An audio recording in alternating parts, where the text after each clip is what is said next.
বন্ধুরা, রমজানে পণ্যের দাম নিয়ন্ত্রণে প্রধানমন্ত্রী এবার কার্যালয়ের নির্দেশ। এরকমই কমিটি গঠন হয়েছে। তারপর প্রধানমন্ত্রীর কার্যালয় থেকে নির্দেশ দেওয়া হয়েছে রমজানের জন্য পণ্যের দাম নিয়ন্ত্রণে থাকে। বন্ধুরা, রাশন ও রমজান ও ঈদ উল ফিতরে দ্রব্যমূল্য, আইনশৃঙ্খলা পরিস্থিতি, যানজট, বিদ্যুৎ ও গ্যাস সরবরাহ সামগ্রিক পরিস্থিতি সম্পর্কে সচিবদের সতর্ক থাকার নির্দেশনা দিয়েছে প্রধানমন্ত্রীর কার্যালয়। মঙ্গলবার দুপুরে প্রধানমন্ত্রীর কার্যালয়ের সভাকক্ষে আসন্ন রমজানের নিত্য প্রয়োজনীয় পণ্যের মজুত, সরবরাহ মূল্য পরিস্থিতি সহ সংশ্লিষ্ট বিভিন্ন বিষয় নিয়ে আয়োজিত বৈঠকে এই নির্দেশনা দেওয়া হয়। বৈঠকে সভাপতিত্ব করেন প্রধানমন্ত্রীর মুখ্য সচিব মোহাম্মদ তোছাব্বুল হোসেন মিয়া।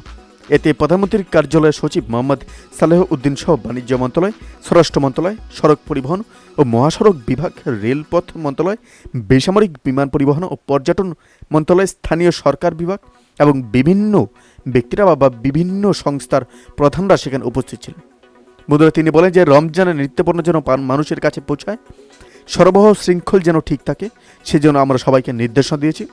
স্বল্প আয়ের মানুষের জন্য সরকার খাদ্য বান্ধব কর্মসূচি নিয়েছে।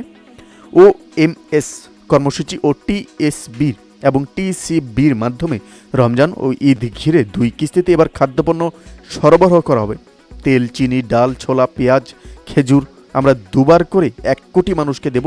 এটা কিন্তু প্রধানমন্ত্রীর এক নির্দেশ কিন্তু দিয়েছে। অবশ্যই বন্ধুরা, এই আপডেটটি নিয়ে আপনাদের কি মতামত আমাদের অবশ্যই কমেন্ট করে জানাতে বলবেন না।